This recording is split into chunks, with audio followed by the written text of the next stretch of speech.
Hello everyone, my name is Peyton Boniface and I'm going to be doing homework 1 for transport 2, specifically on the relationship between molar diffusive flux of a component A and mass diffusive flux of a component A.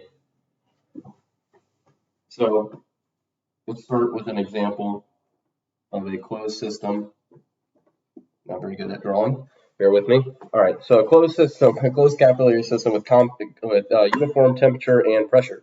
And in here we have a gas, ideal gas A and an ideal gas B. Now they're closed on the ends as well as divided in the middle, so they cannot go anywhere.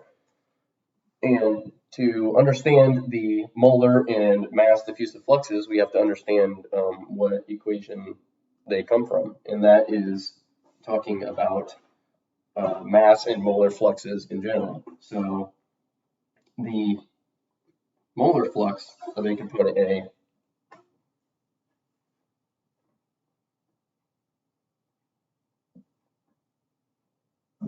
is equal to its molar diffusive flux plus its bulk contribution, the second part, which is its mass fraction of A times the total molar flux N.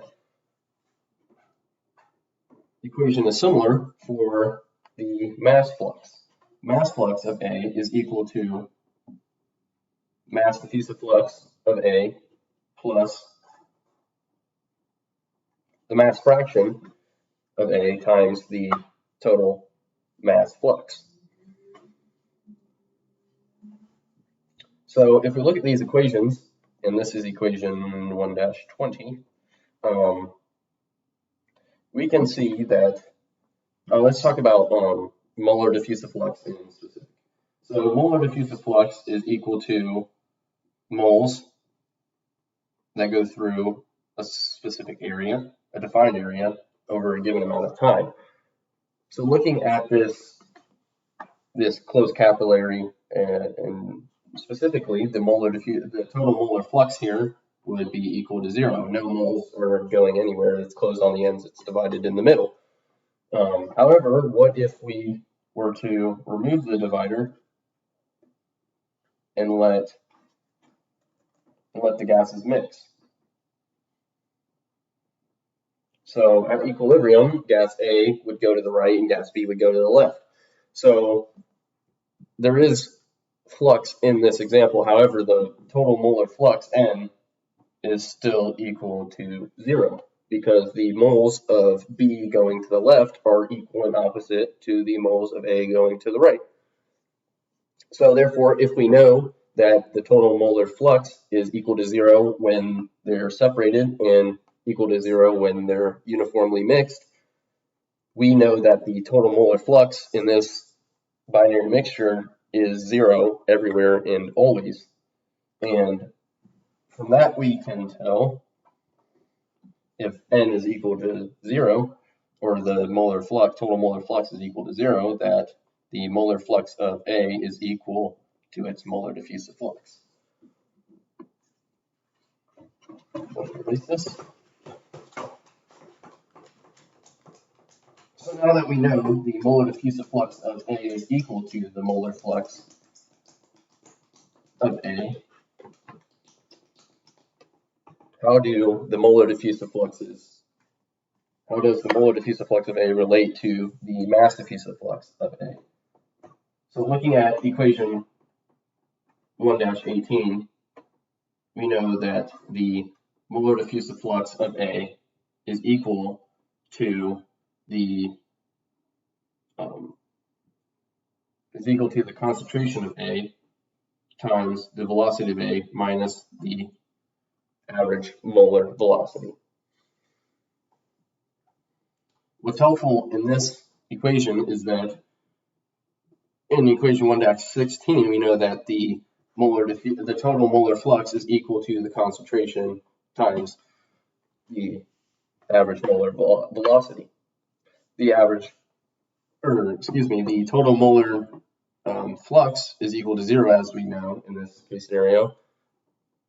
And since the concentration is not equal to 0, that means this average molar velocity must be equal to 0. So we can simplify equation 1-18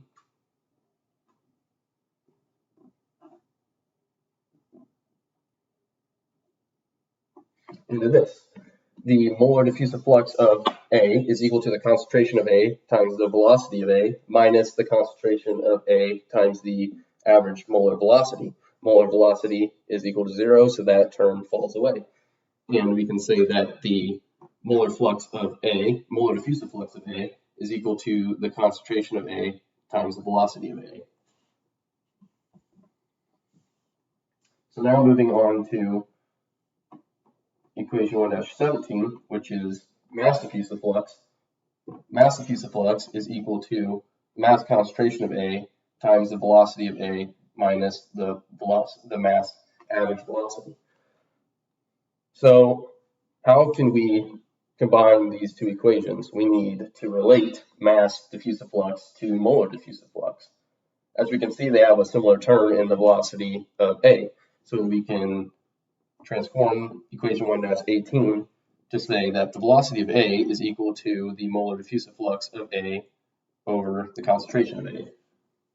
And then that allows us to plug in this value right there. So 1-17 then becomes the mass diffusive flux of A is equal to the mass concentration of A times the molar diffusive flux of A over the concentration of A minus the mass average velocity. Now from here, we can distribute and say the mass diffusive flux of A is equal to the mass concentration of A times the molar diffusive flux of A over the concentration of A minus the mass concentration of A times the mass average velocity. We can simplify the first term, these two values right here.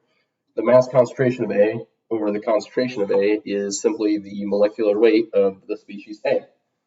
So equation 1-17 becomes even more simplified by saying the mass diffusive flux of A is equal to the molecular weight of species A times the times the molar diffusive flux of A minus the mass concentration of A times the mass average velocity. So I'm running out of room, but we can keep that last equation, and I'm going to erase everything above it.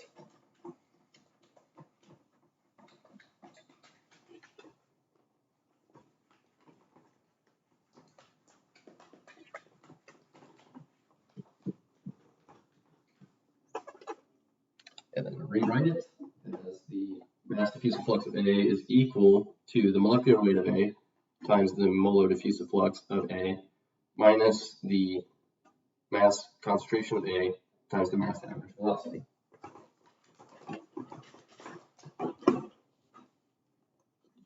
Okay, so now that we're here, we need to figure out what the mass average velocity is. And the mass average velocity is the sum of the velocities A and B, in this case, since it's a binary system. So we know the mass average velocity is equal to the sum of the mass concentration of the components times the velocity of the components all over the total mass concentration, since it's an average. So in this case, the mass average velocity would be equal to the mass concentration of component A, that's C, V, times its velocity of A, plus mass concentration of B times its velocity B over the total mass concentration. So now we can plug this in for the mass average velocity here and say that the mass diffusive flux is equal to the molecular weight of A times the molar diffusive flux of A minus the mass concentration of A times mass concentration of A again, multiplied by velocity of A plus mass concentration of B, velocity of B, all over total mass concentration. Now here, remember, we're still trying to solve for the relationship between mass diffusive flux and molar diffusive flux. And this is where equation 1-18 again becomes helpful, as it tells us that, if you remember correctly, we simplified 1-18, I'll put it over here, 1-18 to say that the velocity of A was equal to the molar diffusive flux of A over the concentration of A. So this helps us, as now we can put in velocity of A into here, and if this is true for a component A, it must be true for a component B, so that we know the velocity of a component B is equal to the molar diffusive flux of, that's a B, over the concentration of B. So now we can plug these in individually and say mass diffusive flux of A is equal to molecular weight of A times the molar diffusive flux of A minus the mass concentration of A times mass concentration of A, and this is where we plug in the velocity of A and velocity of B, times the molar diffusive flux of A over the concentration of A times total concentration plus the mass concentration of B, molar diffusive flux of, I keep writing A, it's B, of B over concentration of B, total mass concentration. Now, we simplified this once before, and we will simplify it again. The mass concentration of A over the concentration of A, and similarly for mass concentration of B over concentration of B, is just their molecular weights. So now we can say the mass diffusive flux of the component A is equal to molecular weight again, molar diffusive flux, minus the mass concentration of A times molecular weight of A now, molar diffusive flux of A, plus the molecular weight of B, molar diffusive flux of B, all over the total mass concentration. Now from here, again, this is where equation 1-18 comes into play. It's been very helpful throughout this entire problem, but equation 1-18 goes on to say that the sum of these molar diffusive fluxes are equal to 0.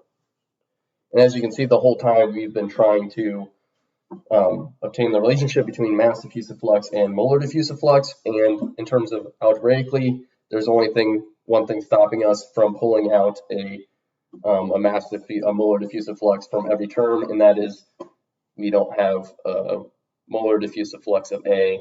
Here we have molar diffusive flux of B. So this equation, the summation, or equation 1-18 tells us that the sum of all the molar diffusive fluxes has to be equal to 0, and therefore the molar diffusive flux of B is equal to the negative molar diffusive flux of A, and vice versa. However, molar diffusive flux of B, saying it this way, allows us to plug that in and introduce another molar diffusive flux of A. That way we can pull it out of the entire problem. So now that we know this relationship, we can plug in molar diffusive flux of B is equal to the negative molar diffusive flux of A, and the equation there, and this equation then becomes the mass diffusive flux of A is equal to molecular weight of A times the molar diffusive flux of A minus the mass concentration of A times the molecular weight of A, molar diffusive flux of A, minus the molecular weight of B times the molar diffusive flux of A. And that's really where the success is. So from here, we can pull out the common term, which is the molar diffusive flux of A, and say that the mass diffusive flux of A is equal to the molar diffusive flux of A times molecular weight of A minus mass concentration of A times molecular weight, I'm writing over stuff, minus the molecular weight of B all over total mass concentration. So this essentially is our final answer, except for the fact that we can simplify just a bit more, in that the mass concentration of A over the total mass concentration of A gives us a mass fraction of A. So running out of room, but at the very bottom here, in our final answer, in how the mass concentration, mass diffusive fluxes and molar diffusive flux are related, is that the mass diffusive flux of A is equal to the molar diffusive flux of A times the molecular weight of A, minus the mass fraction of A times the differences in molecular weight of the two gases, A and B. And this is our final answer in the relationship between the mass diffusive flux and molar diffusive flux between these two systems. And remember, this is just for this case scenario where A and B are binary ideal gases in a capillary.